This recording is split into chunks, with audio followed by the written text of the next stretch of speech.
Good evening. The meeting of the Tomball ISD Board of Trustees is called to order at 5:36. This is our business meeting for the month of November. For the record, a quorum of the board is present.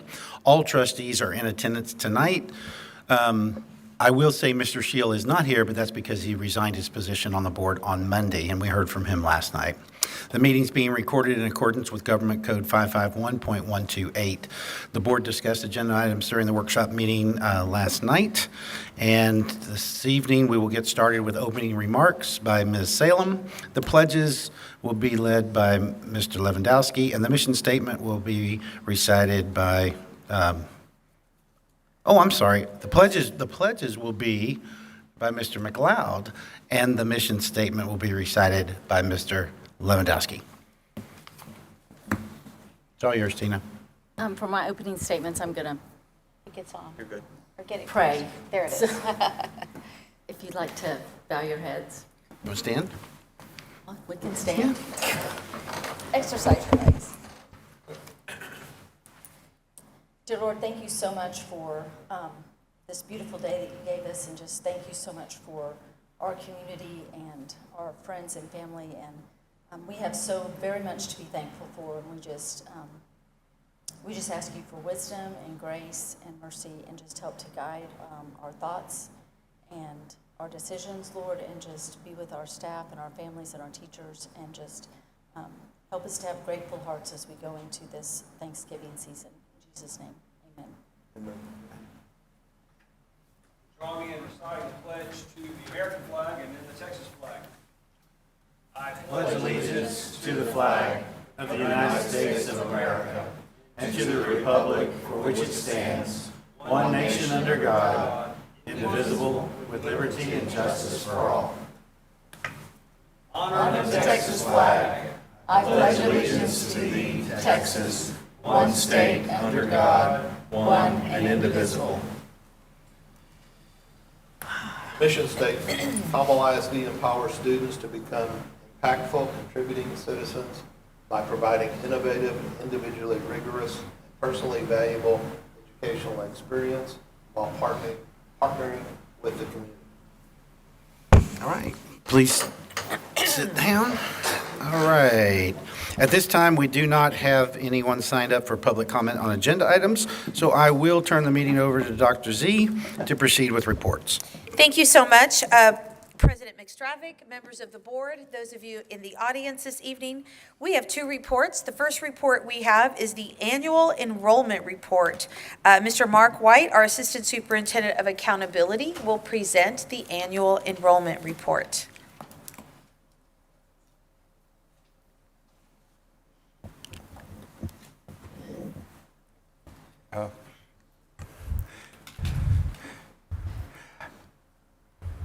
All right, and President McStravick, Dr. Salazar-Zamora, and board members. The purpose of this report is to update you on the current demographics of our student population coming out of this year's PEAMS snapshot. As every year, the last Friday of October, this year it was October 25th, the state will gather particular information about the number of students, the coding of those students, what types of populations they belong to, et cetera. That is a kind of a constant date year over year, so it does give us our official numbers for the year. Those numbers are used not only for some parts of the funding formula, but also for the accountability. This year, our snapshot was at 22,918 students. That when we look at a 10-year growth, that represents a 73% growth over the last 10 years. We'll take a look at a few more details of that student population. When we look at those students by grade level, we see more or less an equal distribution by grade level. Last year, we had a little bit of a bubble at 9th grade. They are now bubbling at 10th grade. And likewise, we had a little bit of a bubble at 2nd grade. That's now into our 3rd grade. When we look at how our students are distributed among our campuses, this is just proportional population of our campuses. Of course, we have a very little Early Excellence Academy over here. with about 220 students. And then we get all the way up to our currently largest school with 3,230 students at Tomball High School. I have them a little bit color-coded according to feeder pattern, just for your convenience, so you can see how they fall in place. Yep, excuse me. Oh, this is sensitive. Okay. When we look at our student graphics, our student demographics by ethnicity, the current proportions are in this graph here, with white Caucasian students still forming the largest group. However, no particular ethnic group forms a majority of students. There is no ethnic group that forms more than 50% of students. When we look at the growth of those ethnic groups over the last 10 years, we can see that we've got a little bit of a leveling off of white students in terms of growth. A lot of what we're seeing in terms of population growth in the school district is inside Hispanic and African American, 2 or more, and the Asian is not on this one, but we also have quite a high growth of Asian students as well, especially in the south part of our school district.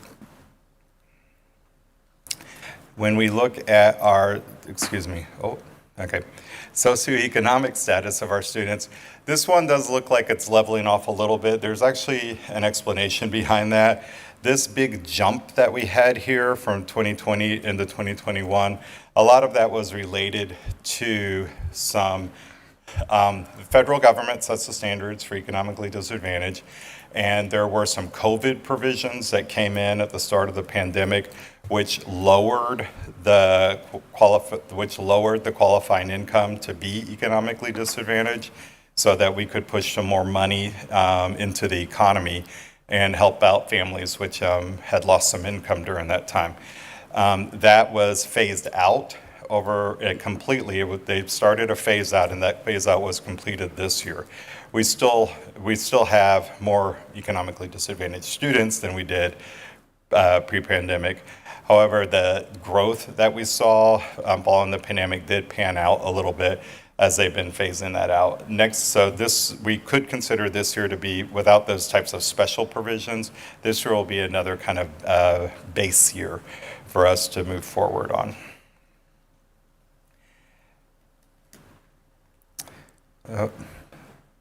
I am not good at this. Excuse me.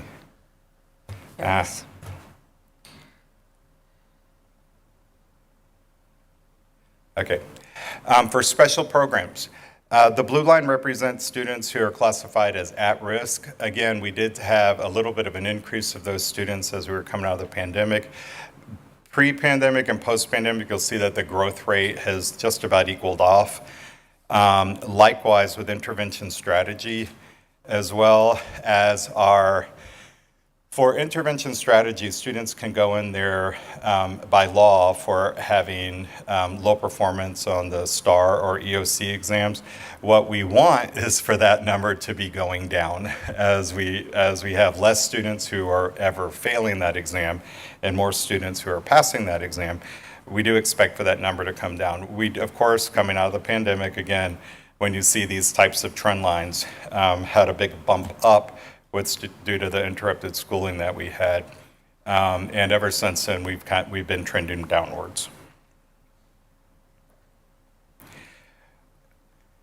All right, with students with disabilities, you'll notice a pretty drastic measure on the green line, which is the total number of students in special education. The blue line at the bottom are students with dyslexia in particular. So you can see that a lot of, and starting in 2018, we started to have some different federal and state definitions around special education, which did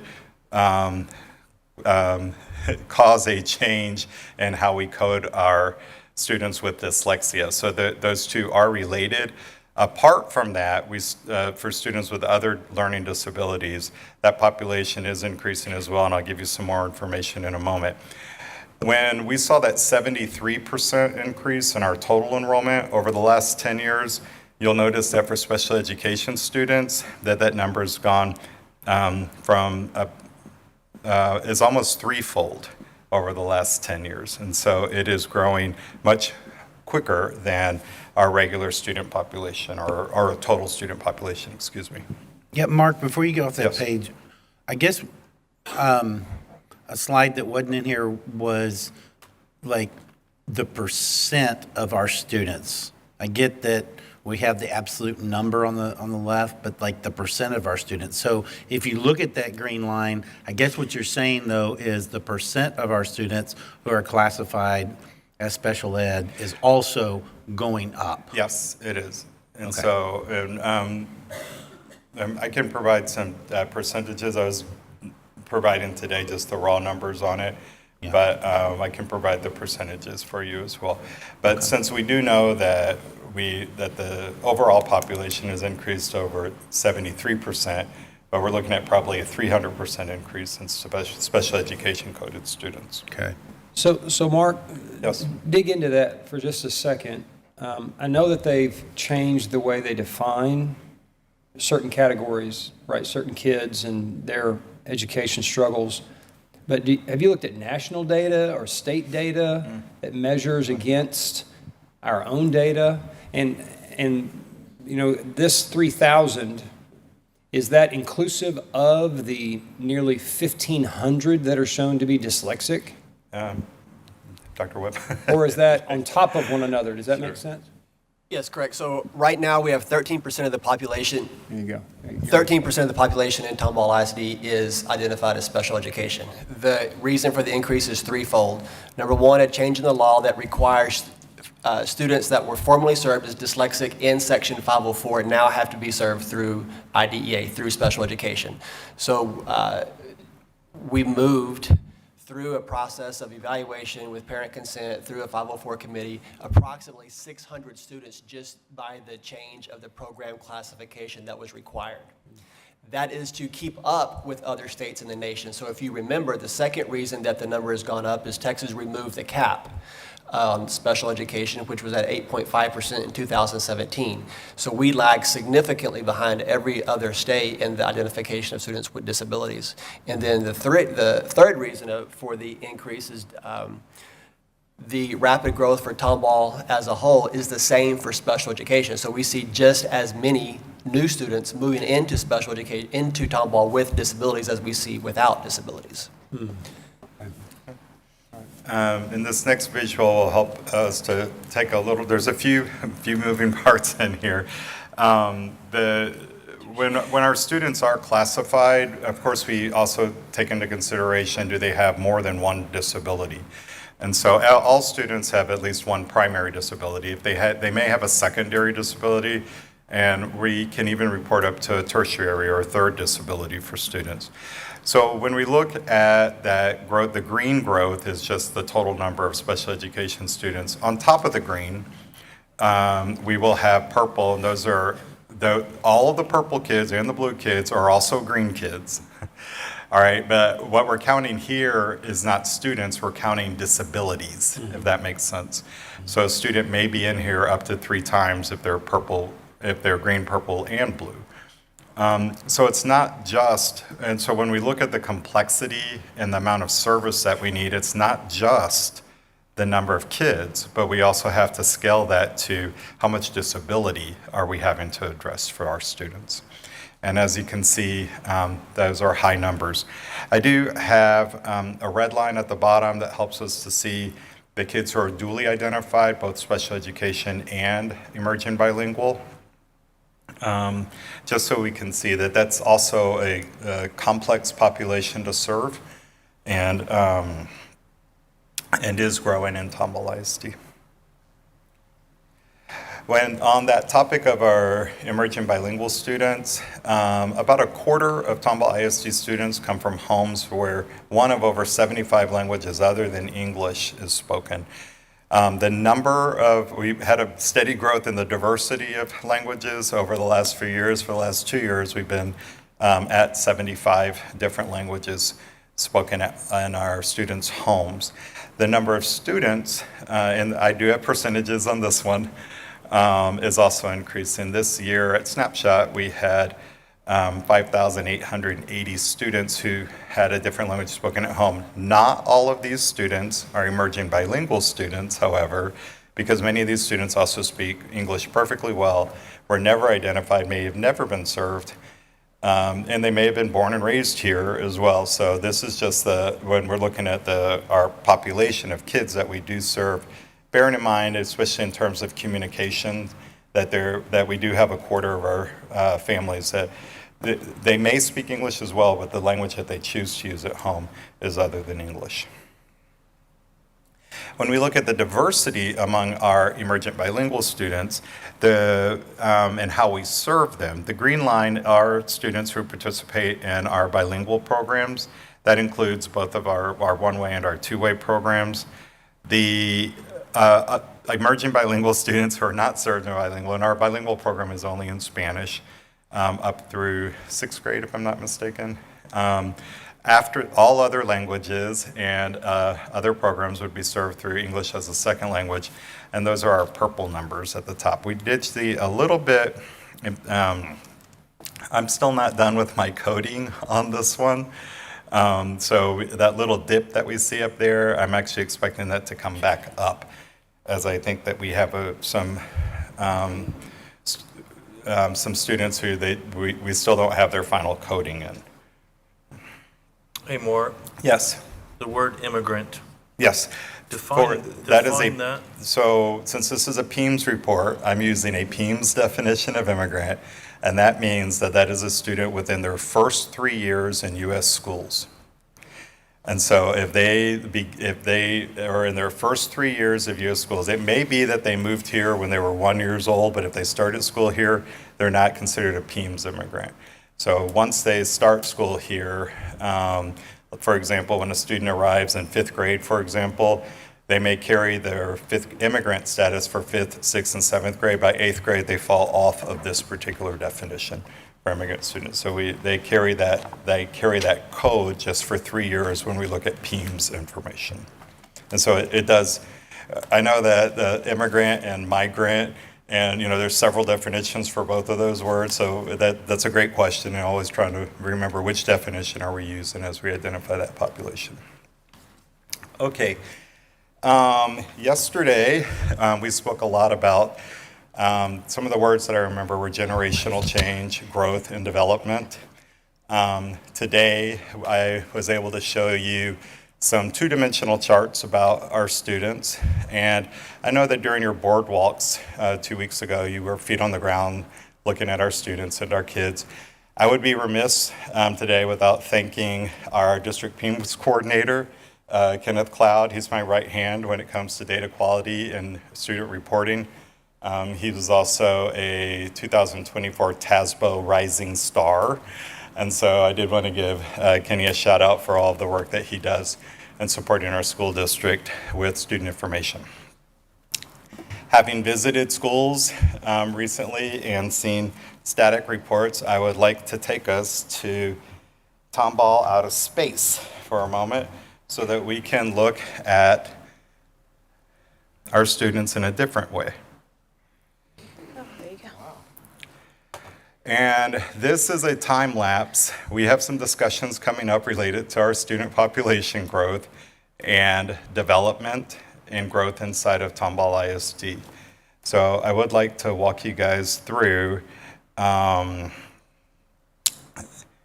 what that has looked like from space in Tomball ISD school zones.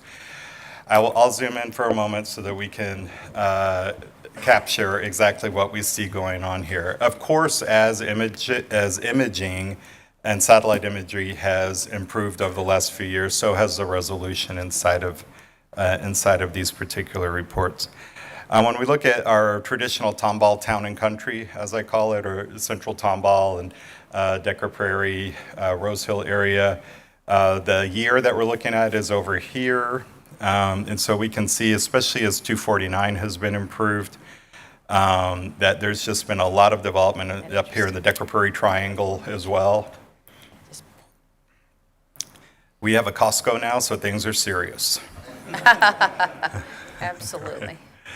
when we look in, one of the first regions that the board had to address was the growth in the southern part of our district, where a lot of our original expansion and opening of campuses happened. So I do want to take a little bit of your time to revisit what that has looked like, moving from almost pure pasture land over the last 20 years into there is nothing left of that pasture. Everything is crowded with happy Tomball ISD students.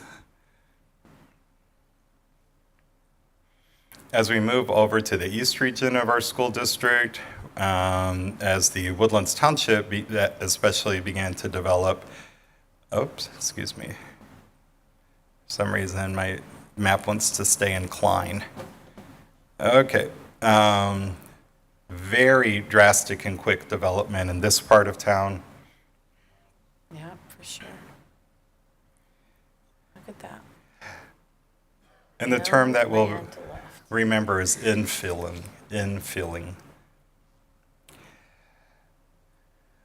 A lot of the work I know that will be taken, I didn't know it could do that. Okay. A lot of the work will be taken into consideration. No, I don't know how to fix it either. Okay. It's okay. I know. I need a millennial. Okay. Help me. Danny. Okay. All right. As we work over here in the western part of our district, where our newest schools are opening up, when we keep our eyes open over here, we've got our Grand Lakes, and as we start to watch that development over here, just remembering what we saw in the other fast growth zones in our fast growth district. I just want to make sure that we have that impression inside of us that it happens quickly. We have little dots on all of these brand new streets that open up that are full of kids. Having said that, we go to my last slide in the presentation. And that is just a little visual journey. I know this looks like it's in font size 2, but it's just where have we been in opening schools over the last 25 years. So we had 8 schools in the year 2000. I have in red up there, like when are we opening up schools? You'll notice that there's a lot of, they're divided by their grade levels, et cetera. As we saw that growth in the east part of in the east region of the school district, we originally opened up elementary intermediate combos that served kindergarten through 6th grade for a few years until we moved the 6th grade over to Creekside Park Junior High School. And now we have the plan in 2 years to move to the intermediate junior high school combination. We did open up our EEA as well. In this particular column, we wanted to look at, I'll turn back slideshow view so we can get a little bit of a bigger picture on there. And when we compare, like, keeping up with our growth as well, I do have our average campus size, just dividing our population by the number of campuses that we had.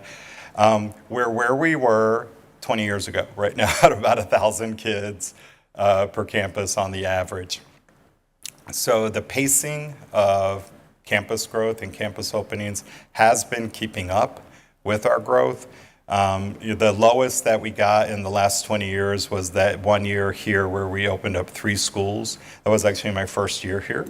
And so we went down to about 775 students on an average. I know that that's a very simplistic number for us, but it's just one to keep in mind because it does help us look at an average district number for us. We're creeping back up to that over 1,000 area. We do have we opened up 1 school this year. We've got 2 big schools opening up over the next year. But with this upward trend in growth, of course, that leads towards some future conversations for the board to address on the demographic side. All right, and do we have any questions? I just give you my input. Yes, sir. That satellite map was sobering, right? To see the journey we've been on, but I like this format that you've got. It's a nice reminder of kind of our progression on campuses. I know this chart addresses capacity, but we have done renovations to some of our campuses Yes. along this journey too, right? So I think about Decker Prairie and Lakewood. Those weren't necessarily capacity driven, but just sort of refresh. And so as we continue, if we could maintain this spreadsheet, this slide, and once Dr. G, when we do demographic stuff, I think this is a really neat way to look at things, to kind of keep things in perspective. Thank you. Absolutely. All right, well, I thank you very much, and I will provide a more detailed report with the percentages that you requested. Thanks, Mark. Thank you so much. Absolutely. Appreciate you. The next report we have this evening is the District Zone Reset. Dr. Stephen Gutierrez, our Chief Operating Officer, will share where we are. Nice All right. segue. Good evening, President McStravick, Dr. Salazar Zamora, members of the board and cabinet. I'm here to talk about District Zone Reset Phase 2, and I think Mark did a great job setting me up as far as this conversation about attendance zones.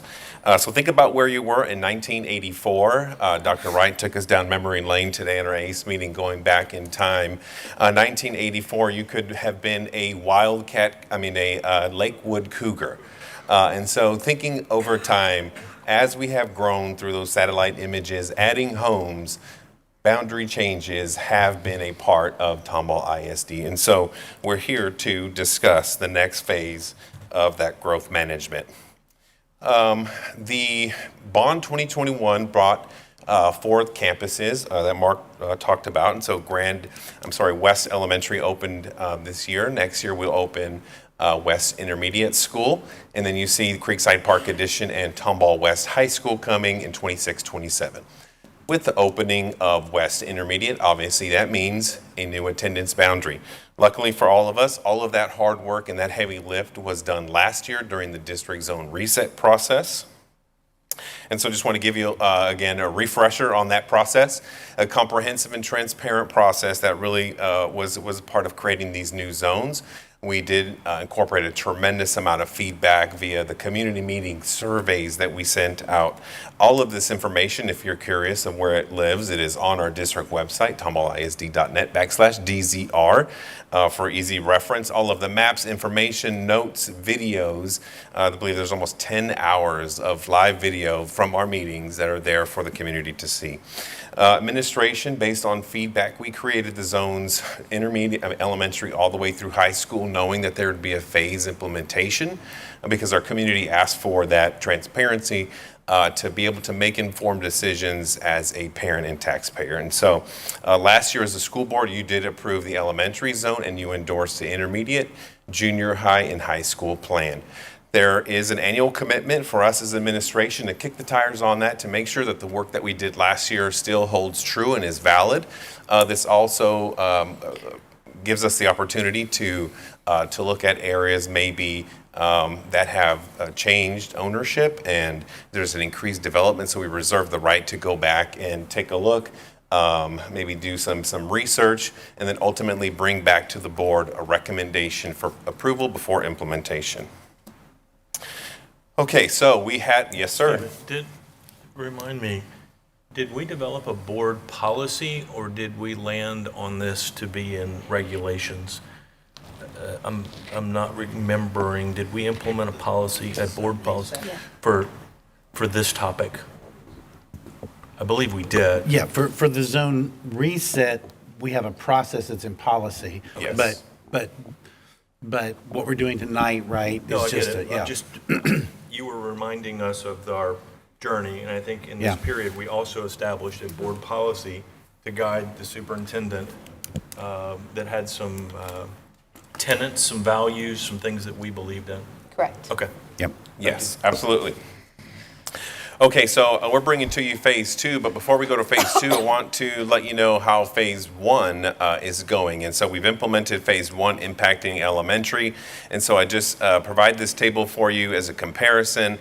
We have the first column is our projected enrollment after the DZR process. We have our PEAM snapshot, all of the information that Mark shared with you from October 25th, and then a column that shows some of the differences. As you peruse each campus, I'm just going to take you all the way down to the final two rows to show the elementary column. We were within 92 students, and district-wide, consider we're almost 23,000 students. We were within, Rocky in partnership with our department and Karen Graves and the entire team, within 27 students. That's a 99.99827%. Pretty incredible. Yeah, that is. That is definitely within the industry standard of 2 to 3%. And so once you start looking at some of the minute changes, some of this variability we're going to see is normal and natural, right? We did put some potential factors, maybe we think that explain some of the variation. But we're going to go back and keep all this data in mind to see if this trend continues in some of the places that have increased, decreased. But all of this data has been already submitted to Rocky for his updated demographic report and projections based on new data. So we'll be able to get our fall report soon and have updated numbers as well. But I think overall, our question about the accuracy and the validity of our numbers holds true. And Dr. Pratt, I do remember you said, hey, that's been a problem. And for us, check box, we've hit that. So I do hope this year, coming back to you with this, you would agree and co-sign on that again. Just help me with the snapshot of the DZR projected enrollment. What's the date of that column? And then what's the date of the PEAM snapshot column? The PEAM snapshot is October 25th, as Mark described. The DZR projected enrollment was information, that those projected numbers once we completed the DZR process. So that was based So on, last year. 7 months debt gap, 8 Yes. months, 9 months gap, okay. Okay, thank you. Perfect. So again, by and large, I think we hit the target there. So now moving forward to phase 2 to show you what is coming. Again, phase 1 has already been implemented. Draw your attention to the middle box there. Phase 2, intermediate and junior highs. Reminder, there is no change to elementary and high school. So this is your intermediate plan, again, as endorsed last year. Here are your the recommended plan projections for next year. You'll notice Creekside Park, that does not come online until 26-27, and so no information is provided there until that school is fully on board 26-27, but you do see the distribution between the remaining 4 intermediate campuses.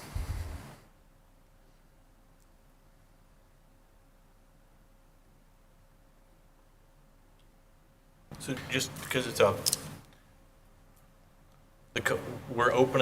we'll be opening West Intermediate at less than half its capacity. And I'm Jim Ross trained to know that when we open up a building, the efficiencies start to gain and improve at 60%.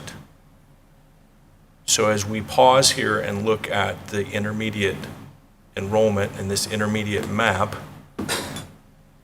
is there savings, efficiencies, synergies, pick the word, that we should be considering to make an adjustment or tweak to what is lower than what I expected West Intermediate to open up? Yeah, definitely. I remember last year having some of these conversations about when our guideposts. You alluded to the policy. There are some guidance in there about efficiency, the distance we expect families to travel. And so when you start to say, hey, we need to increase enrollment, that means someone probably who's right around Oakcrest is going to have to go to West. Someone who is in the Tomball intermediate zone is going to have to go to West. And now we hear the flip side of those arguments to say, hey, efficiency, this doesn't make sense. Safety-wise, this doesn't make sense. I think if you look at the large geography of the West Intermediate Zone, as Mark has shown us through the satellite images over time, that infill will happen very quickly. And so we do anticipate, as you start to see here within a few years, by 2030, we're pretty much even. The next year right after that, we're neck and neck. So I do agree with and understand the comment about utilization. I think when we start looking bigger picture and balance and long-term validity of these zones, we'd allow for that growth of West, knowing that we're not going to really have to change these and impact families again. Do we ever not open and delay opening? I think there are 1,200 students at Tomball Intermediate that would beg to differ with that rationale. We don't see that here. Because this is moving forward, this implies that we have these campuses currently open. We can show current enrollment, but right now at Tomball Intermediate, It's already over it's 1,200. capacity. So there's a reason why we passed a bond and we opened West You don't need to Intermediate. tell me there's a reason we passed the bond. I mean, come on. But can you show us the slide? If we delayed opening a year? I think Dr. Pratt's question is valid, to open it less than 50%. I think what he's saying is it wasn't created to show that. We can create one, but it Yeah. wasn't created. I don't believe you have that. I mean, we can pull up Yeah. like current enrollment, we can, So let's just talk through that. Okay, so that's helpful. Tomball Intermediate's running at about 1,200 today. Correct. North Point's running at what, 980 or 850? Is that reflective of? We can get the actual numbers. Okay. Just hold on 1 minute. Yeah, but while you're North doing, Point, at Snapshot, I'm sorry to interrupt, was 769. OIS was 815. And Tomball Intermediate at that time was 1180, but I do believe they're almost at the 1,200 mark. Because that was back. Yeah, that was October 25th. so what's the total of those three numbers? That would be about 12. Just trying to see what the jump is, right? That's about 2,800 students. Okay. Oh, okay, so that's pretty much the same. There's no real growth for 25, 26 then on this chart. Well, it says Well, because 820. we're distributing the Yeah, students. 827 is not the right number for Tomball Intermediate. That would be for next year. Okay, so I get all of the reasons. Financially, can we afford to open West Intermediate? I got all this, I completely align with where Stephen, I remember I went through the Willowwood Junior High experience, right? I got it. Correct. It's more than comfortably snug, but we're managing it today, and I just want to stop, look, and listen to make sure, can we afford to open up West Intermediate in 25, 26? So I respect and appreciate the comment because we have all been Jim Ross taught, right? And it is about fiscal responsibility, but I think there's also responsibility to look at safety as far as numbers, as far as overcrowding, as far as concerns, because I know you actually were not just on the board, but you had a child on that campus. The year, though, that junior high was But extremely. my question's a financial question. It's not Correct. about all the things you and Stephen are talking about. Financially, Correct. can we afford it? We have budgeted for this plan because this is the plan that was presented and has been recommended. So to my CFO, is the budget sustaining what we've projected? Because I know we've already planned out. It's on, or the light is on. Yes, so we're taking into consideration that this campus would open, Small. at 50% capacity. You got to remember that most of these students are going to be transitioning from other campuses. And so along with that, you have staff that transitions as well. And so you don't have you're not just starting a school from scratch where you're adding all of that staff. You're going to have savings there as Correct. far as that goes. I got it. Yeah. So, revisionist history. I remember when we had this discussion about Creekside Park Junior High, we opened it at 60%. And again, maybe it's revisionist, Jim, but the discussion was we probably could have waited a full year to increase the capacity of that school to gain even larger efficiencies. And so I appreciate the discussion. I'll roll here, but when I see that, that's not what I thought we were going to be opening the campus up at less than 50%. Thank you. Yeah, so if you just, another historical approach though is Memorial. Timing, is really hard to get it right. And as a nonprofit, right, we're trying to get it right, but we want to be there when we need to be there, but not too soon. And so, it's hard. It's hard. But Memorial, we had this exact same discussion. Really, it was actually not opening it, but breaking ground on it or slowing down the construction. Of course, with that, there's other elements which would be the cost of construction at the time and how that continues to escalate. But yeah, the same discussion was had by the board on Memorial. Remember, Mark? Yeah. Thank you. Thank you. If, for some reason, we opted to shutter that school for a year, what's the cost impact there? Because we still have to pay for it. But we have a building that's not being used. Correct. I mean, utilities are still paid for. I mean, it's not as if we still own it, and we would still need to pay the bills, in other words. Right. Yeah, you've still got the upkeep for maintaining the facility. The grounds, the all utilities, that. I don't have a specific cost on that, but those would be the items that you would have to maintain. But that would be minimal. We know what those costs Yeah. are. We know what those costs were during COVID, right? To run an intermediate building with nobody in it, we know what those costs are. So it wouldn't be, in my mind, hard to figure out what that cost would be. No, not at all. I think it worth at least looking as a board at the delay, possible delay of open. But what about thinking beyond that, Martha? As your team, is there any talk of limited open enrollment to fill that campus? The district did have a limited open enrollment policy back when we were a recapture district.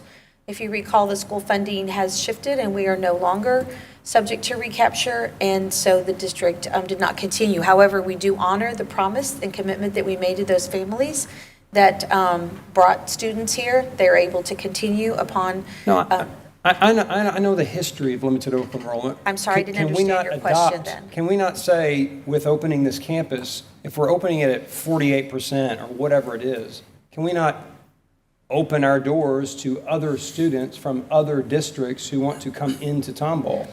So it wouldn't be a concern regarding that. I think there will always be families that would want to come here for many, many reasons. There were other reasons why we listened to the community and the concerns that they had with our student numbers increasing, if you recall, in past meetings about individuals who were not taxpayers and who did not live in the community, sending their children perhaps to a school that maybe someone in another part of the community wanted to send their child to that school. And so we listened, and when, again, the funding source shifted, we as a board we together as a team made the commitment to stop. Not to say that we couldn't, but there were, in the past, if you might recall, the history was not advantageous for us to continue, and there was a lot of community concern about continuing with increased student numbers under LOE. The only reason I've asked, because I know there's been talk about the high school not being filled up and the possibility of not delaying maybe Yeah, and it's that will open, but I mean. and we know that will This will absolutely be a be feeder pattern, true. and if you know. We'll see that next. Yeah.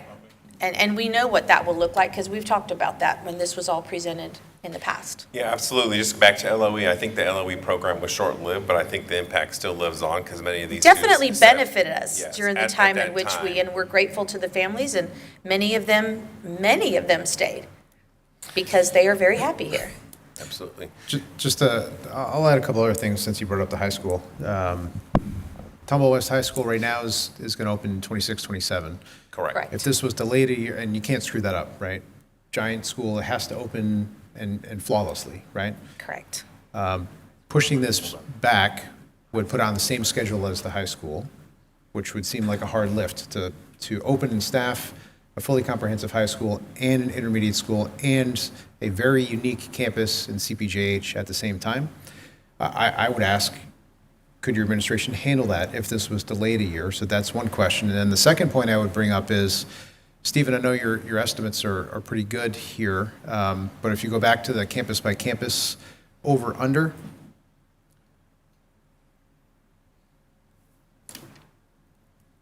so some of these swing 75 kids one way or another.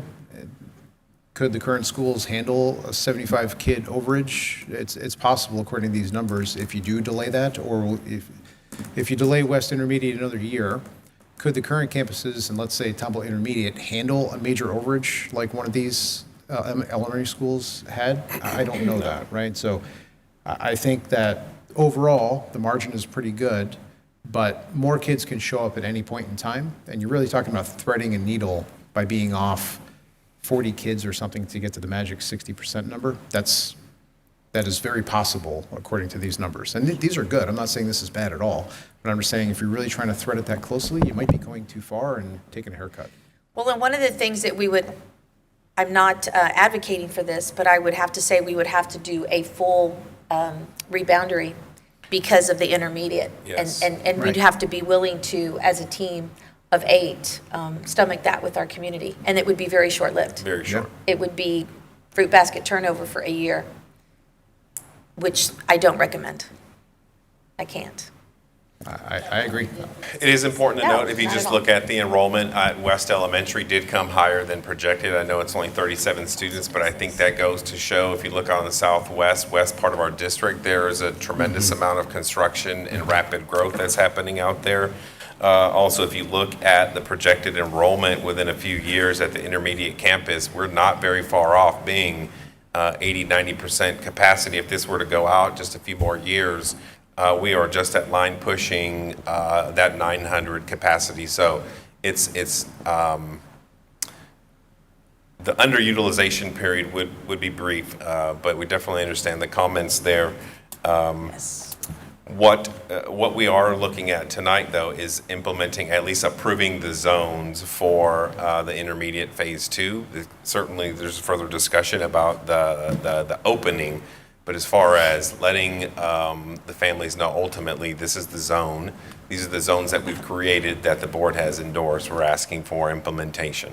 One thing that we could consider as a possibility moving forward is perhaps taking our dual language program to that underutilized intermediate for size, for capacity as a possibility. Right. As well. I think we have some options with what we could do possibly. We know that, for example, because we already know West will, as all high schools do, they start small.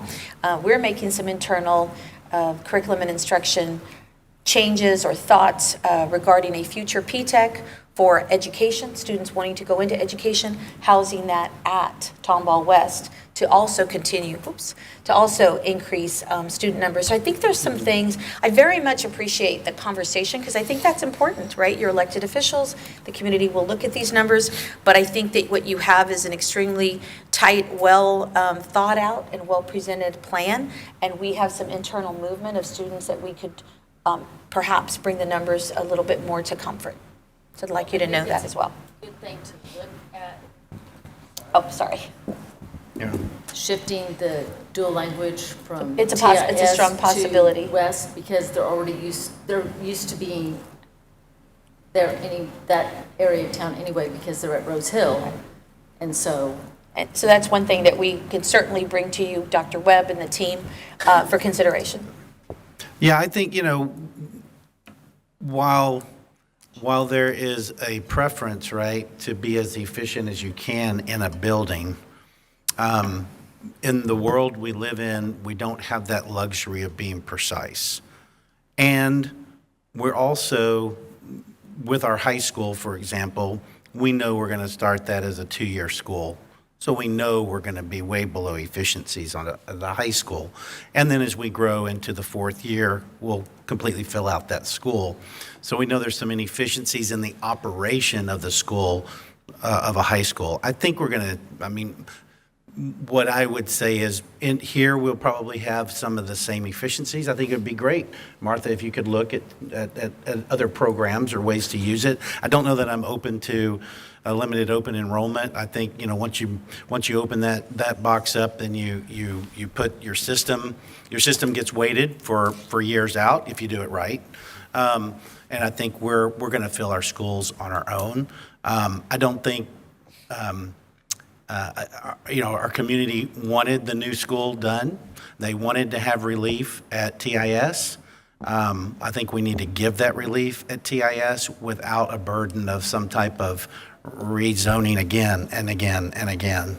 So I'm very comfortable moving forward, and I'm looking for Martha to try and find some ways to help increase the efficiency. So. Okay, very good.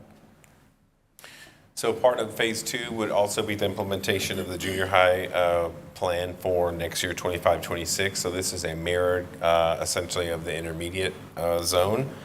You'll notice there, just for further discussion, there's a star on part of that map there. That is Powder Mill Estates. There's been a little bit of discussion about possibly looking at revisiting this area at the end of the DZR process last year. There were some comments and late requests to look at this neighborhood staying at, aligned to the Tomball High School feeder pattern. So that would be Tomball Intermediate, Tomball Junior High, Tomball High School.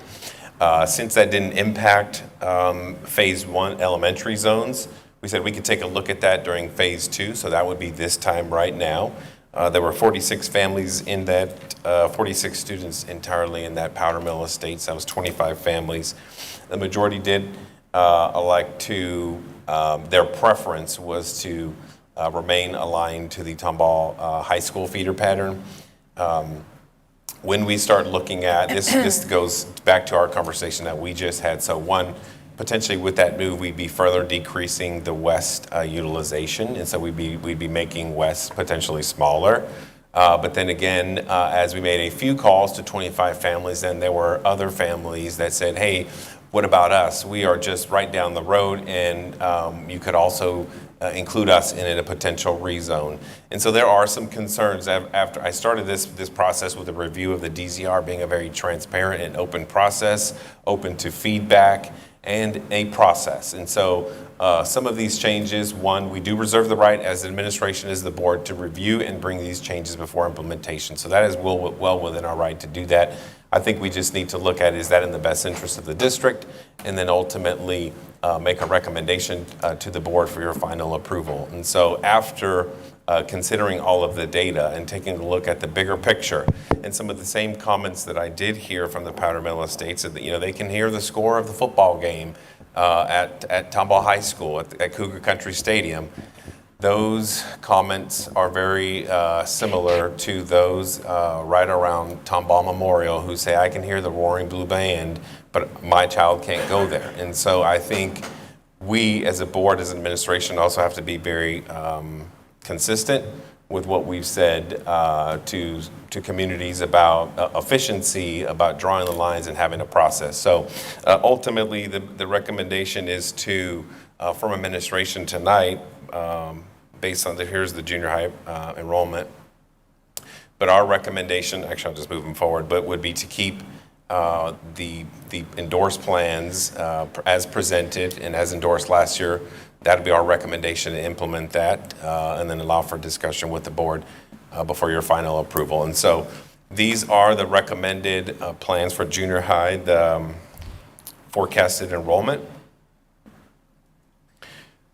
As alluded to, this is phase 3. This is coming, again, just for all information and clarity. This is for the 26-27 school year. Yeah. I'm not there on the junior high part of it. Mike.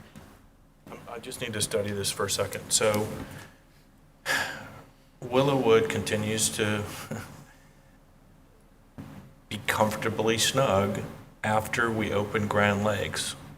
And I feel like I made the same comment a year ago and 2 years ago when we opened Grand Lakes. Is there anything that we can do at Willowwood? I know you're focused on Powder Mill in this discussion, but I'm pivoting to Willowwood. Can I interject? Because I think I know what you're talking about. Actually, your commentary about maybe not doing enough for Willowwood. So we went back. We expect more students in Grand Lakes. So what you're seeing here, this increase in Willowwood does not currently exist. Willowwood currently right now is at 884 students. So they're one of the lowest junior high enrolled campuses right now. What you're seeing right now for 25-26 would be under the recommended plan to bring back some of those neighborhoods. Specifically, I think we talked about Canyon Gate coming back to Willowwood. So this would be more of a balancing out, because you'll notice here, and we had this projected previously, but we did make the adjustment that Grand Lakes, this might maybe ease our concerns about Western Intermediate. Grand Lakes filled up faster than we anticipated. And so had we kept those students still at Grand Lakes instead of Willowwood under this new DZR Phase 2, where we would see a big gap between enrollment between Willowwood and Grand Lakes Junior High. So I'm trying to keep up. The student capacity at Willowwood right now is in the 800s? The capacity is 1,264. Their Sorry. current enrollment as of snapshot, That's what I meant. October 25th, was 884 students, which tracks with the enrollment since Grand Lakes has been opened. Okay. Dr. Munoz, would you agree? Yes. Okay, so I'm trying to make sure I understand. So the Willowwood Junior High population that equals the 1,196, we have already communicated the increase. There's 800 and something there today. There are parents that understand their students are changing, and they're part of this 1196? Yes, sir. Okay. We, This is throughout this whole process, we've communicated with everyone. We've let folks know these will This be. isn't a change. This is, No. This the is plan. as endorsed last year, as put out through the District Zone Reset Committee. So there is an increase, but I don't know if it alleviates your concerns. If you notice, the trajectory of the campus starts to decrease. So we are aware there's a little bump in it, but then it starts to decrease. So we have to take into account for those ebbs and flows so that we're not constantly redrawing the boundaries and impacting families again. And so it might be a little bit high or might be a little bit low, but the trajectory ultimately will be to an optimal utilization. Okay, so one final question on the capacity column. Does that include portables, or is this everything brick and mortar inside the core part of the buildings? This would be our core infrastructure. So no portables in Correct. the capacity column? Correct. Correct. Right, got it. Thank you. Thank you. Hey, Okay. Stephen, Yes, sir. what is do you have the numbers on each campus? Creekside Park, Grand Lakes, Tomball as well, current population? Current enrollment? Yes, sir. Do you want to just go ahead and read those for each? Let's go ahead and I'm just going to read Creekside Park Junior High. Now, this is where math gets a little weird because of configuration. They have 6th, 7th, and 8th grade, so I have to add this column and that column. So just add That's right. here. Maybe you can just do Creekside Park for me real quick on that one.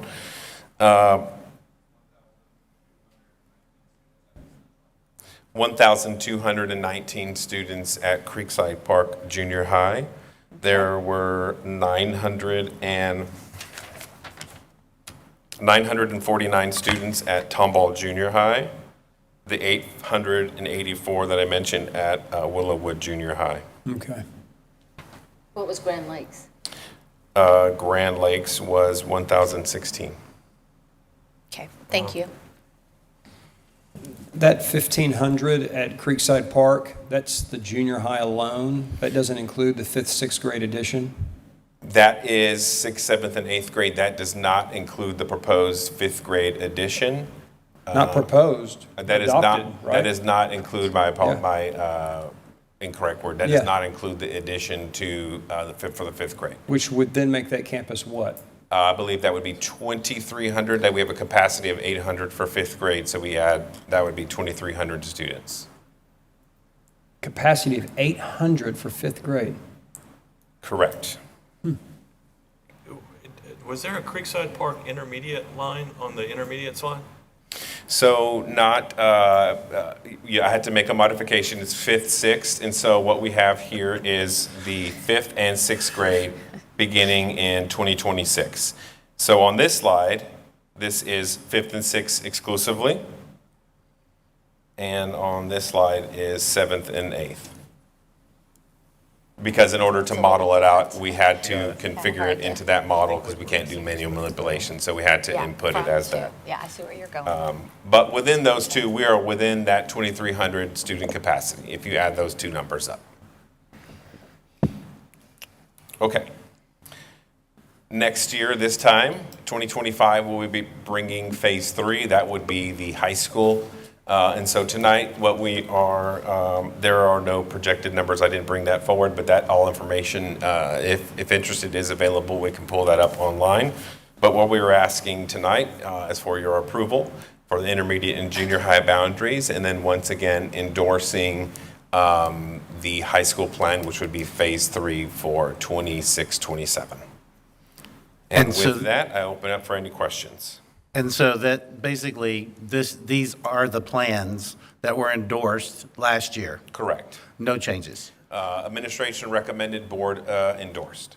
Correct. Okay. So in other words, this is what the District Zone Reset Committee recommended from all of their public hearings, or not hearings, but public meetings and Listening tours. input, listening tours, discussions. So to me, unless we have a real need or we see something that is completely out of whack, the community decided, based on a process that we felt was very robust, that this is what the boundaries needed to be. So I'm pleased that you're coming to us, one, with nothing that's completely out of whack, and two, with the boundaries as endorsed by the committee. So, thank you.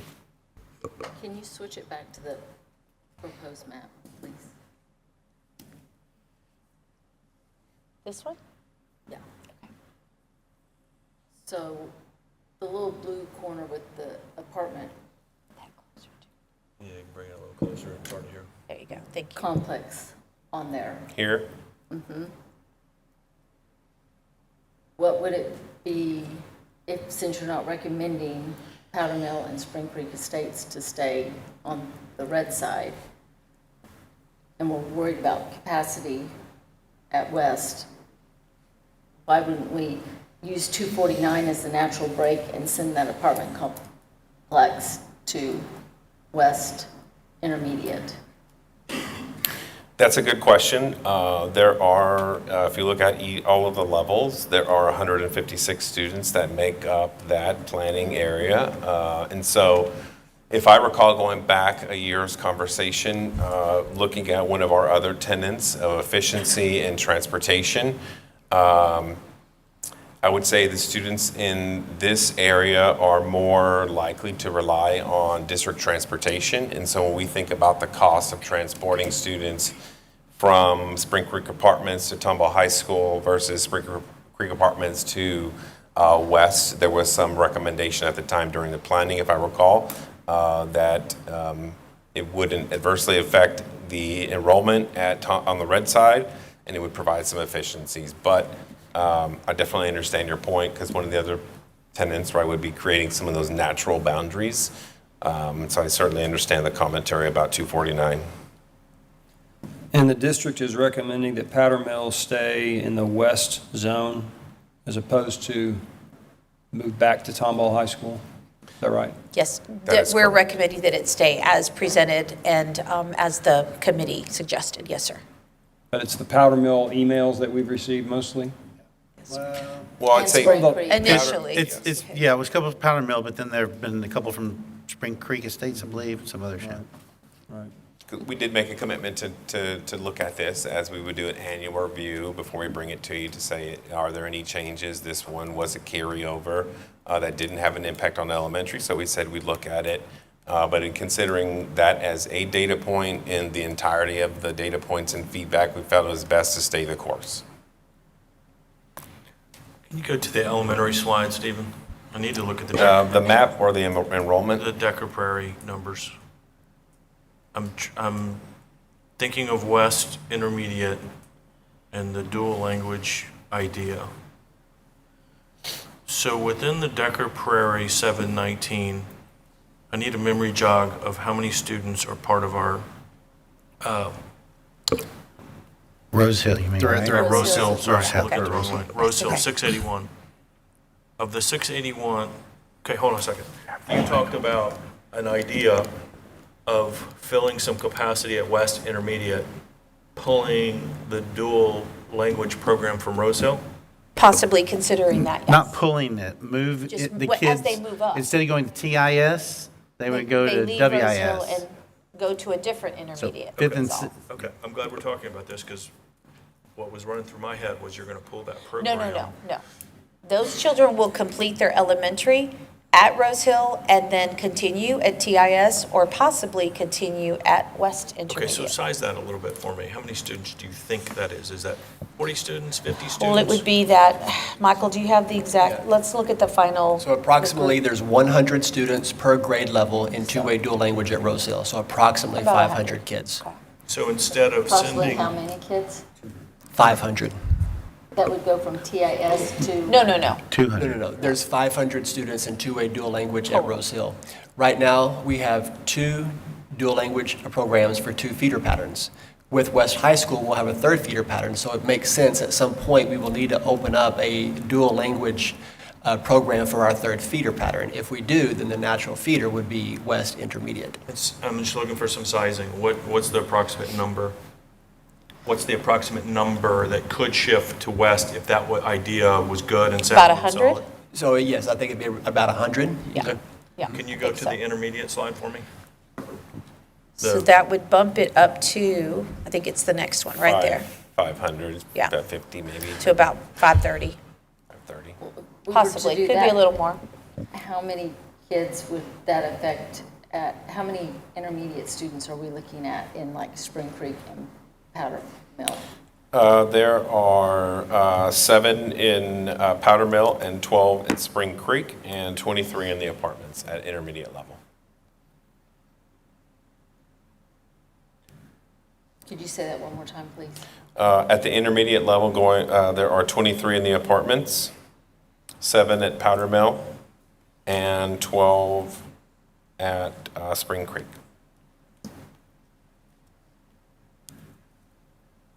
Not that we're negotiating here, but that simple shift of 100 students moves the capacity of that school from 47% to 58%, Which could be, which gets pretty close to Jim's magic number of 60%. So I can get behind this Good. if we're able to improve Dr. the Webb, facility utilization at West Intermediate. I think we can get there. And this based on number what- also does not include any special education programs. Which we could consider Significant bringing increase. some We're more going to have over to too. place at least 3 special ed programs, whether it's developmental or SLL or adaptive behavior or PASS, to relieve the other intermediate schools.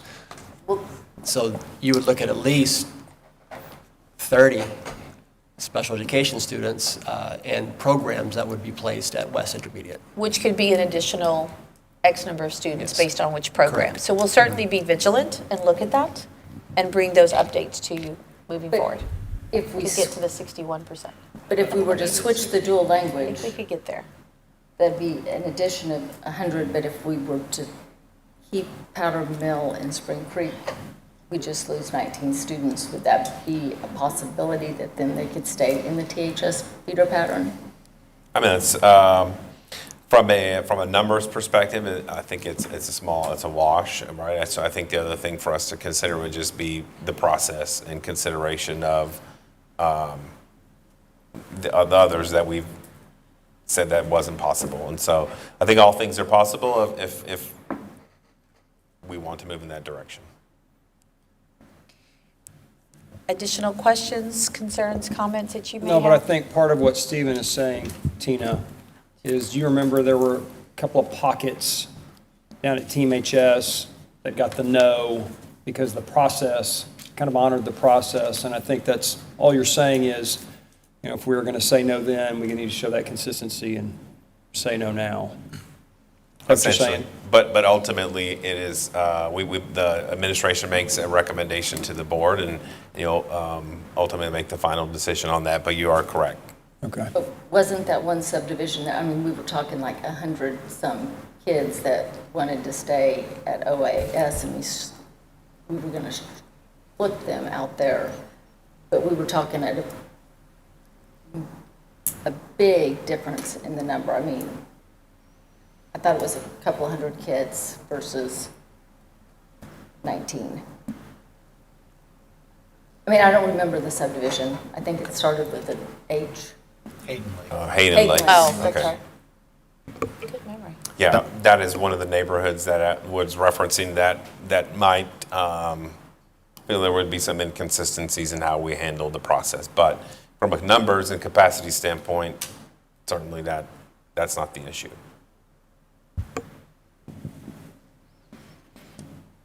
Okay. My last comment would just be that the public they see that this is not easy. These are hard conversations. This is a difficult process in public education. It's maybe one of the most difficult things is managing boundaries and how to build schools and fill schools when they're built, and fiscally, show a fiscal responsibility and open them, not empty, but, with as many kids as we can. So thank you, Stephen. Thank you, Dr. Z. Thank you, the team that really worked really hard last year in assembling all of these proposals. Thank you. You bet. Thank you, Dr. G. Thank you. Okay. At this time, I turn the meeting back over to our president. Okay, so with that, the reports are finished, so we will get on to the business agenda. First thing is our consent agenda. Do I have a motion to accept the consent agenda? So moved. Second. Motion is made by Mr. Lewandowski, seconded by Mr. Unser. All those in favor? Wait, I got a question Okay, on the consent? Yeah. on the consent. Go. This one donation of $6,050, this is item I, right, under consent? Yes, sir. What is that for again? We usually allow the athletic department to determine what their needs are regarding, usually it's for, Was this the soccer uniforms? I thought it was for soccer. Yeah, You and so remember? Yes. by practice, I just Yes. ask, is Yes. this, are we replacing soccer uniforms? Are these just supplemental soccer uniforms? Have we given them the soccer uniforms they need? so they do have soccer uniforms, because I know that they have them. They're not playing without So them. they're not playing without them. I don't know if they're practice, so I would think they would be supplemental, additional. That is correct, Okay. as Okay, far as Thank you. supplemental. Okay, very good. thank you. Thank you. All right, any other questions? All right, all in favor, raise your hand. Motion carries unanimously. We'll move on to the considered agenda. Item A, approve an addendum to the Pinwheel Therapy LLC contract not to exceed $51,750, adding the spring semester of the 24-25 school year for a total cost of $102,937.50 using local funds. Do I have a motion? So moved. Second. Motion made by Mr. Unser, seconded by Mr. McLeod. Any discussion? All in favor, raise your hand. Motion carries unanimously. On to item B. Approve an addendum to the Beyond Therapy Educational Solution contract in the amount of $54,157, adding the spring semester of the 24-25 school year for a total cost of $108,937 using local funds. Do I have a motion? So moved. Second. Motion made by Ms. Salem, seconded by Mr. McLeod. Any discussion? All those in favor, raise your hand. Motion carries unanimously. On to item C, approve the 25-26 high school and junior high school course catalog. Do I have a motion? So moved. Second. Motion is made by Mr. Lewandowski, seconded by Mr. Unser. Is there any discussion? Mr. President, I apologize for missing the meeting last night. Was there any board-level discussion about the high school or junior high school course catalog that I can kind of catch up on very quickly? So there's Yes. nothing in the junior Junior high, high. correct. That Okay? stays as So they were is. all in the high school, and there was a presentation that shows that the 6 or 7 or 8 classes that were added were all in connection with pathways. But Martha, you want to? And allowing for more opportunities for working with universities, such as bringing on Tarleton State, and then looking at specific courses. For example, the business course that would allow us to partner with U of H, UT, and I forgot the other. Yes, it would add 3 more dual credit courses to CTE, 2 in ag sciences and 1 in business law, Business in law. partnership with Lone Star College and Tarleton State. It's pretty minimal this year, but very targeted and very exciting. Anything dropping from the course catalog? Nope. Okay. Nope. Able to keep it all. One, Good year. one question on our journey, and it's been a very pleasant journey, as we think about the students operating our audio, video equipment, this kind of equipment, Correct. have we kind of maxed out what our courses are, or are we still considering others as demand increases? Where are we in general on our, I'm not going to call it an AV pathway, but a kind of a tech pathway? Does that make sense? It does. I'm not sure. So we put specific courses in place to support our students' interest in operating the scoreboards and all of the audio video equipment that we've got in this district. Do we believe we've got an ample amount of courses to support that demand, that interest, that vision that we've got? Or are there others that we still need to add? No, I think we have a sufficient number of courses, and particularly in the area of audiovisual, those are practical level students that are able to run the operations at the stadium, but also looking with other business partners to where they would have more experiences in the community. Okay. I think the course pathway is, I think it's established, it's coherent, and we just want to continue to build enrollment, not add other courses. Okay. So it's Very good. about seats, filling seats, as opposed to needing to improve our offering. Correct. Okay. Okay. Good question. Any other questions about the high school or junior high course catalog? All right, all in favor, raise your hand. Motion carries unanimously. On item D, approve the annual financial report fiscal year ending June 30, 2024. Do I have a motion? So move. Second. A motion made by Mr. McLeod, seconded by Mr. Unser. Is there any questions? Discussion? Just to thank you, Zach.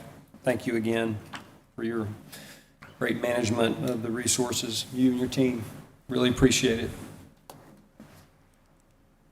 Yeah, and appreciate the process that we have in place to review the audit, both with you, Zach, and then later with the auditor, so. I did thinking, because I was thinking about this yesterday.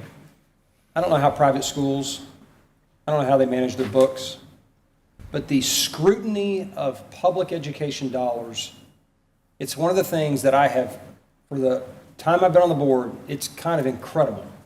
The amount of scrutiny and discipline and the reporting, it is over the top. So as people in the public space consider what the state chooses to do for public education funding versus allotting others to take dollars out of public education, go to the school they want. I'm for choice. I love choice. That's all great. There has to be compatible financial expectation of any of those entities that have that option. It's one of the reasons I haven't been able to support all the stuff that the conservatives thus far have tried to make happen. And I only say conservatives because it was like the governor's mission to get it all approved last fall, and 4 special sessions didn't. And part of it is because they just don't have the teeth that are necessary. It's remarkable the amount of scrutiny that the dollars get, which they need that kind of scrutiny because they're public dollars. But I just thought, I was thinking about it last night, like, if that passes in the spring with our legislators, right? You saw it maybe today. Dade Phelan, who's a moderate conservative, he was in the news, how there's a really conservative group, kind of saying no to Dade Phelan. He's a rhino or whatever. He has been, he's one, I think, that has tried to give ear to public education and be really fair about it. But there may be someone that's in that seat who isn't as open-minded to public education and the decisions that are made with those dollars. So the ESAs, and I keep bringing those up because I think they're going to be a talking point over the next many months. But I think this is one thing that really sets public education apart, is the way the dollars are managed, at least here. I know that in other places they may not be managed that well, but here, top shelf, incredible. And that's what gets us our credit ratings and That's right. and the awards that Zach and his team receives for the transparency and the accuracy of the That's reporting. exactly right. So. Okay, any other questions or concerns about the audit report? All right, if not, all those in favor, raise your hand. Motion carries unanimously. On to item E, approve the total budget of the TISD Agricultural Center located at the Tomball Innovation Center to be increased by $200,000 to a total budget of $9,200,000 using bond 2021 funds. Do I have a motion? So moved. Second. Motion made by Mr. Unser, seconded by Mr. McLeod. Any discussion? Question. So this should round us out on the construction, right? This should be Yes. essentially complete. Yes, sir. And this is a project that we put off. I did yesterday thank the city of Tomball for allowing us that time that we needed because we knew we were having a tough time. I think this is on the Ag Center, Oh, though, I'm sorry. Martha. I'm on the Ag Center. I moved on to the next one. Yes, this completes the flooring that we also were on a time crunch. We wanted to make sure we had that complete for the show. So we said we would put it off after the show, and this is the time to this is the final piece for that project to be complete. Sorry about that, I jumped No, ahead. it's good. So And it's got a drainage piece in it too, Michael. Correct. Okay. So essential construction project, the land can check it off, we're done. Yes, sir. Okay. It's wonderful, congratulations. Okay. I'm thinking enterprise now, this is done. Do we have an enterprise mindset? Are we renting it? Do we have, other than our robotics program? Other than that, we've talked about a few things, utilizing it for our own district opportunities. I'm having on April 1st, the State of the District there Sure. for our 8th year. Michael, I know we've had other student events, and Of course, yeah, so it's the first large group space that Tomball Stars has been able to use for their entire student body. So up until this point, they have not had a place for dances or to congregate their entire student body at all. So they do have a dance there this weekend. They've used it a couple other times for different activities at Tomball Star, but robotics events, but also robotics practices are going on at the event. and if you think of savings, although it's not quite enterprise, we are saving because the campus may have had to expend dollars to go elsewhere for their events. So, awesome, that's great. I'm thinking external a little bit here when I'm contemplating this. We talked about all of the possibilities of, we could host Prospect shows. prospect shows, thank you, John, prospect shows. Do we have the capacity to start looking at that from We do. We're waiting for the actual completion, which we now will have. There were a couple of things we needed to tweak, but yes, and that's one of the We things will that have our we'll be first talking about. progress show there in December, in addition to the project show. Then we looked at the possibility of jackpots and things like that. We're trying to understand we need to add some screen for shade for the animals in the back. But of course, all those still on the table. Yeah, I think we'll be able to see much more utilization moving forward, which is exciting. which is kind of the point of my questions. Let's lean into Let's use our it. entrepreneurial Yep. desires. So you're, Sure. so you're thinking this you. December Yeah. progress show? Our progress show, yes, will be there this December, yes. Good. And then we already have 2 or 3 of the robotics. We have 2 for the spring that are scheduled. already scheduled, yes. Very good. Do we have anything on tap for the use of the stadium and facility, not just the community center? Because I know it's got stuff in it all the time. We have 2 But games like- coming up. Like playoff games? Yes, sir. Paid We get on the playoff games. the soccer playoffs and all that, we get that in the, I mean, how do you get on all those lists so we can max out the utilization of our facilities? Depending on when the playoffs are, but we have 2 football playoffs already in the books. All right. And then continuing weekend, for other next week. sports. Yep. Yes, sir. Okay, any other questions about the Ag Center? All right, all those in favor, raise your hand. All right, motion carries unanimously. We'll move on to item F. Approve the easement to the city of Tomball for the construction of sidewalks at the Tomball ISD Staff Development Center and Early Excellence Academy. Do I have a motion? So moved. Second. Motion is made by Mr. Lewandowski, seconded by Mr. Unser. Any discussion? I think, Martha, you wanted to make sure to say that you appreciate the extension of time that the Yes. city gave us on this item. Yes, as I mentioned last night, I do appreciate that. Although it is an expense that the district had to incur that I had wished we did not. I understand it is a requirement of every and all new facilities in the community, and schools are included in that. And so we will connect, I imagine, all the way up to those apartments that are brand new on the corner. Okay. What's the cost of that sidewalk? I do not have that. A little bit like the road to nowhere over at our stadium. Do you have the cost for that?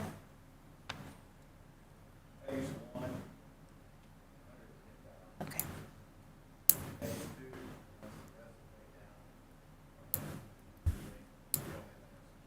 This is just granting the easement. We're just approving the easement in this item. Correct. Okay. Okay, any other questions? All right, all in favor, raise your hand. Motion carries unanimously. Item G, approve the nomination of trustee Salem as a candidate for the TASB Board of Directors for Region 4, position C. Do I have a motion? So moved. Second. Motion made by Mr. Unser, seconded by Mr. Lewandowski. Is there any discussion? Tina, way to go. We'll see what happens. Let's hope. You bet. Yeah, thanks for throwing your hat in the ring, Tina. bet. That's great. I think you do an excellent job, Tina. You have my full support. All right. She's got a pretty good application set of answers already, so I think she's going to do well. Oh, yeah. Those were pretty strong. I had help. Chat GPT? Grammarly. We did not use Chat GPT. All right, all those in favor, raise your hand.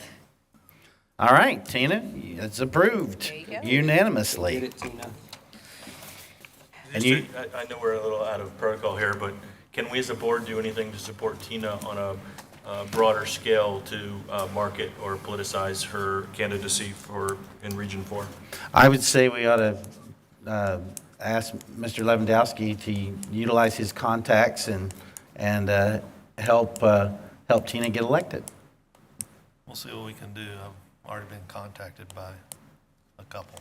Awesome. As a director of Gulf Coast region, right? Oh, I think she'll do well. Yeah. Okay, moving on to item H. Approve the new Tomball ISD attendance boundaries for the intermediate and junior high school zones effective for the 25-26 school year and endorse the high school zones for the 26-27 school year as recommended by the administration. Is there a motion? So moved. Do I have a second? I'll second it. All right, so a motion made by Mr. Unser, seconded by Mr. Pratt, Dr. Pratt.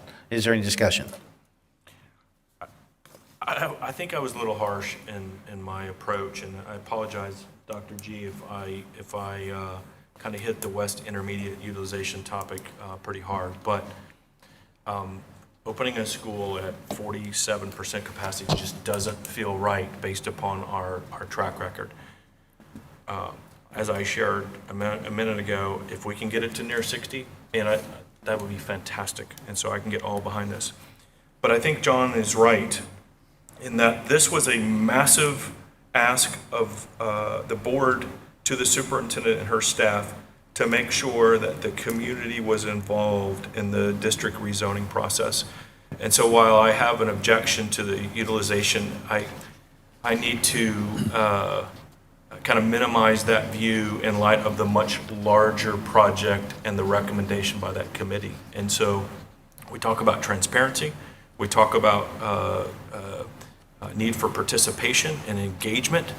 That was probably one of the finest that I've seen in my tenure here. And so that body of work outweighs my concern.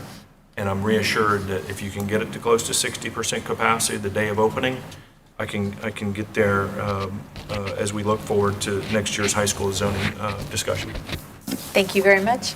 Dr. Gutierrez, the entire team, everybody in this room that works for the district was a part of that. It was a heavy lift. It just was. But it's complete. Well, and I appreciate that y'all went back and called Powder Mill and Spring Creek.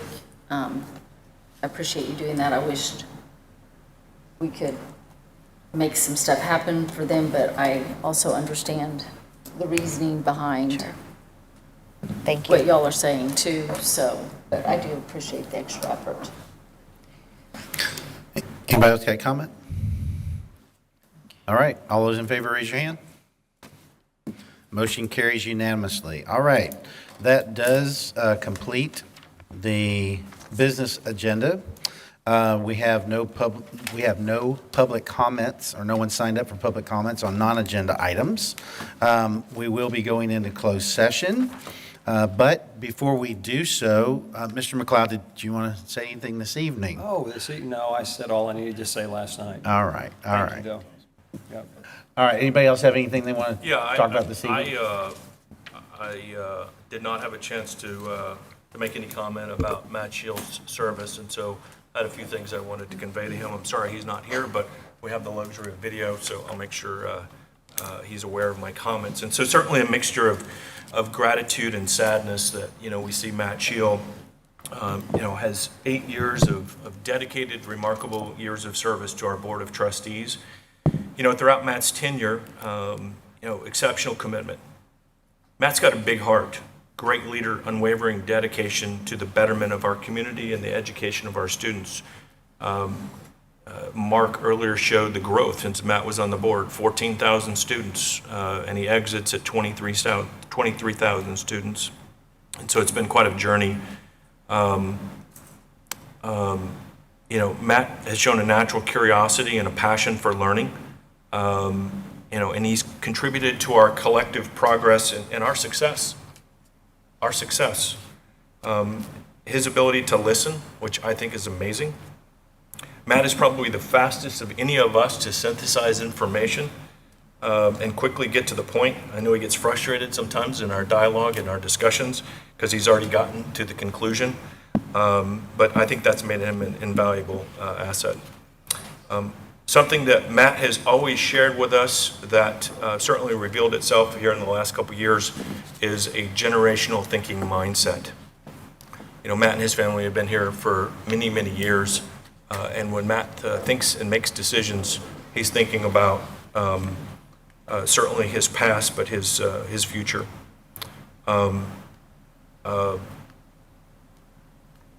During his tenure on the board, Matt got a master's degree from Louisiana State University, and so his perseverance and his personal and professional growth is to be commended as well.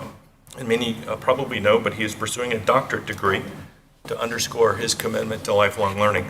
So not only has he talked about lifelong learning, he's actually walking that walk, and so I think that's impressive. I'll give Matt a lot of credit. He's been able to balance a lot of roles with grace and dedication. He's a dedicated husband, and we love Summer Shield. She is fantastic. Great choice by Summer for Matt and vice versa. Very involved father. If you know Matt, he loves his boys. Matt made sacrifices professionally. I think he's shared that he actually could have earned more money taking a different job than his choice to be on the school board. And so I commend him for that material sacrifice as well. Matt served as president of the board, partnered well with Martha in 2021, coming out of the COVID era. Calm and steady as Matt during that time as we tried to figure out students' learning and recovery and helping our community return to normalcy, or whatever that new normal is. One thing that stood out to me about Matt, and he probably didn't think about it a second moment, but his proactive efforts during the February 2021 freeze. He was the guy out helping people repair broken pipes, secure necessary supplies, and demonstrated his servant leadership. And many of you may not have observed Matt, but he always looked left. He looked on the wall. That's where his grandfather's picture is. Pretty awesome.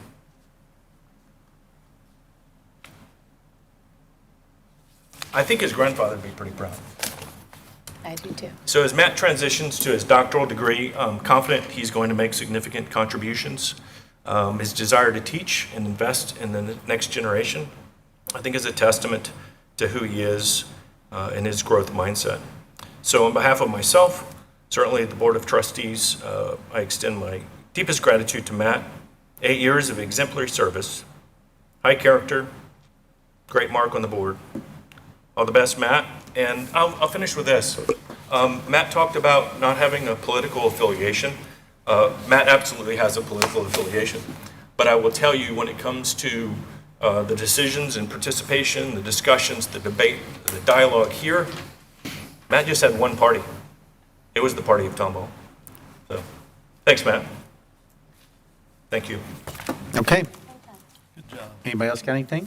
Yeah, as we move into the holiday season, I just would like to wish everybody a happy Thanksgiving. I know we talked about it last night, but as that time comes by, relax, enjoy the time off, be safe, and control your calories.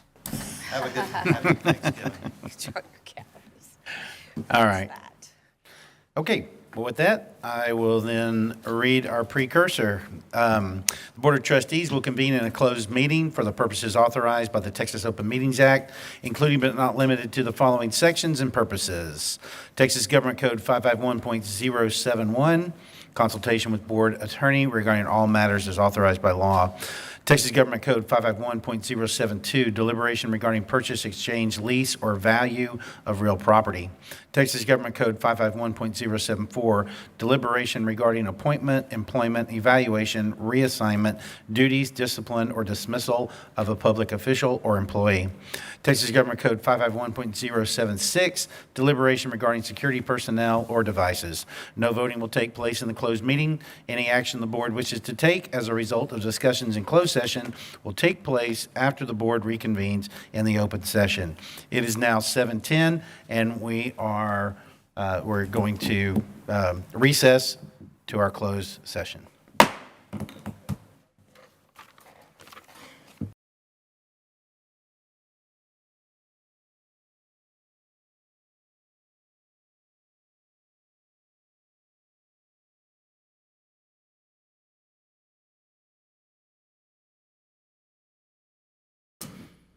So let's just, shall we just, you want to go ahead? Okay, so the board is back in open session at 10:29. If y'all can make your way to the dais just so people can see you're in attendance on the video. And with that, nobody has anything they want to say right now, so I'm open to a motion to adjourn. So moved. Second. Motion made by Mr. McLeod, seconded by Ms. Salem. All those in favor, raise your hand. 1, 2, 3. There's 5 of us. Mark. Hey, Mark, we are adjourning the meeting. Are you, all those in favor of adjourning the meeting, raise your hand. Okay, motion carries unanimously. We're now adjourned. Okay.